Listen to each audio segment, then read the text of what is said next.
I met Sarah 3 years ago at a mutual friend's birthday party.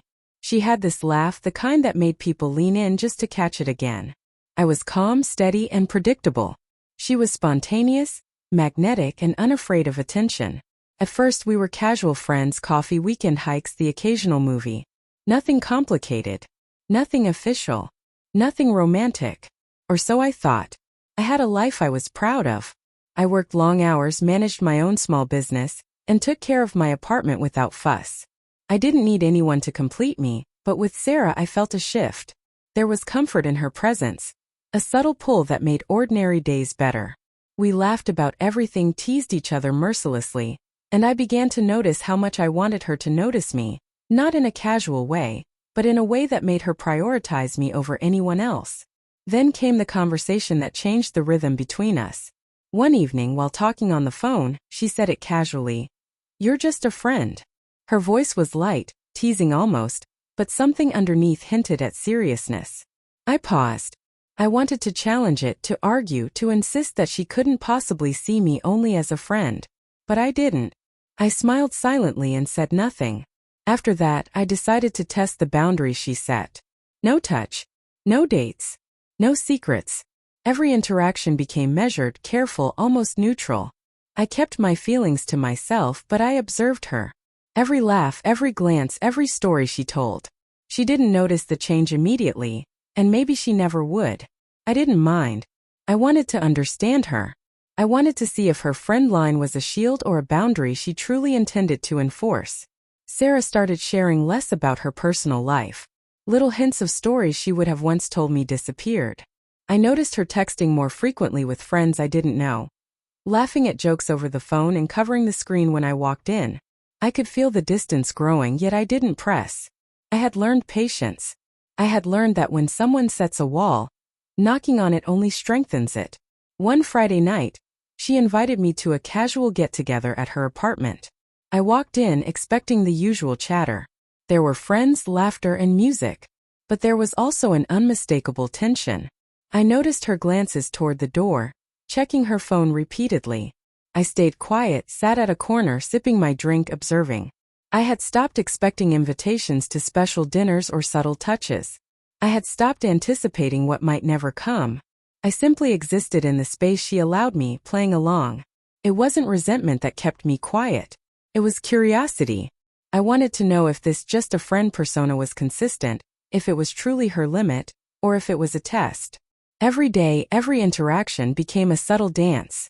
A push and pull where she set the rhythm, and I followed, watching carefully, silently, like someone who knew that understanding comes before confrontation. Over the next few weeks, our interactions became a careful routine. I never initiated contact more than necessary.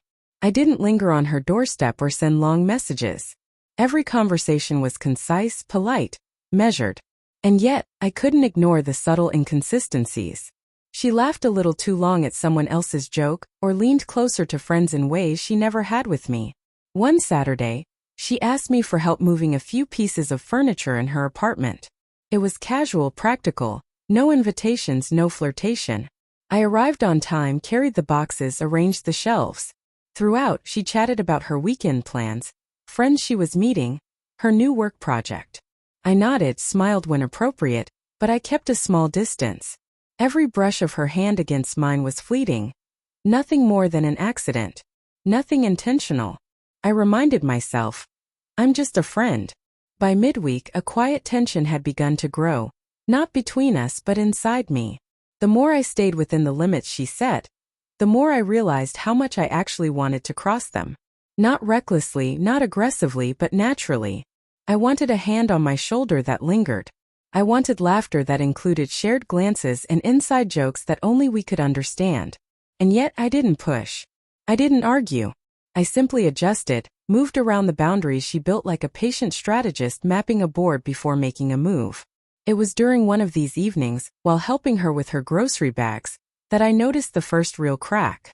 She dropped a bag of apples, and as I bent to pick them up, our hands touched. Just a moment. Nothing charged, nothing intense, just skin on skin. But the hesitation in her eyes, the quick glance she gave me before looking away, told me she noticed it too. She laughed nervously, brushing it off as an accident. I said nothing, though my mind cataloged every micro-expression, every flicker of awareness. That night, I sat alone in my apartment and replayed every interaction we had over the past month. Every joke, every casual touch, every laugh. I realized that while she claimed the friend line, there were subtle signals that betrayed an awareness of my presence in ways she didn't fully control. I didn't know if it was conscious or unconscious, but I understood something important. Boundaries are not walls, they are invitations to test limits, to see who respects them, and who waits for the right moment. The next weekend she invited me to a group outing. A small hike with a few mutual friends. Again it was casual, friendly, nothing more. I joined, kept my distance, and let her take the lead. Throughout the trail I noticed her glances, the small adjustments she made to stay closer to the group, but not too far from me. She laughed, yes, but sometimes her eyes found mine for just a second longer than necessary.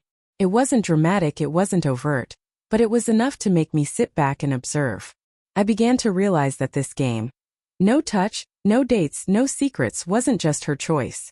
It was a pattern, a test. And I had accepted it without complaint, without pushback, without losing control. I knew, quietly, that someone who underestimated the patience and observation of another was walking a fine line. And sometimes the most powerful reactions are the ones that come quietly, unnoticed, until the moment is just right. A few days after the hike, Sarah called me with a problem at her apartment. A minor plumbing issue she couldn't fix herself. I went over expecting another casual, friendly interaction. She greeted me warmly, but there was something different in the way she moved, in the way she smiled. I carried the tools, fixed the leak efficiently, and handed her the wrench with a nod. Our fingers brushed for just a second longer than usual. She didn't pull away immediately, and I didn't comment. Later that evening she texted me a simple thank you, with a smiley face. Nothing more. But for the first time I felt a shift. The boundary she had drawn so firmly, just a friend, was becoming more flexible, not because she admitted it, but because she allowed space for something more without realizing it. And I realized then that patience had become my tool. Observation, restraint, and timing.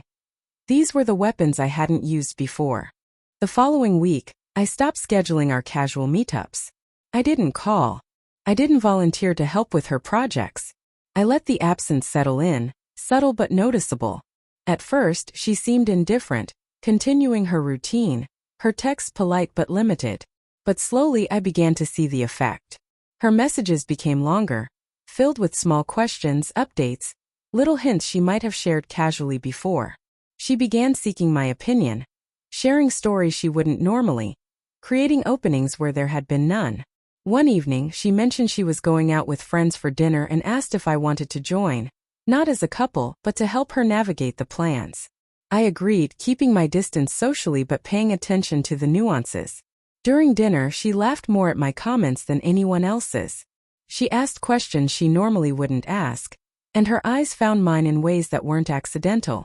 She wasn't letting go of the friend title yet, but the first cracks had appeared. She was curious, aware, and perhaps reconsidering. I realized then that the just a friend label had been a shield, a test of patience and understanding. The real lesson wasn't about insisting or pleading. It was about showing consistency, respect for boundaries, and quiet attentiveness. I had played along, yes, but with intention, knowing that respect and observation would always reveal what the other person truly valued. By the time she finally admitted, "I don't know what I feel sometimes, but I notice you more than I thought I would," I was already prepared. I didn't celebrate. I didn't rush. I simply nodded and let the moment exist naturally. The game, the boundary, the careful dance. It had taught me far more about patience, perception, and power than any rush of emotions could. In the end, the truth wasn't in forcing feelings or rushing intimacy. It was in waiting, observing, and respecting both the boundaries and the small openings. Sarah had said I was just a friend, but I had discovered something far more important. When patience meets understanding, even the firmest walls eventually reveal a path forward. And sometimes that path is far more rewarding than immediate desire ever could be.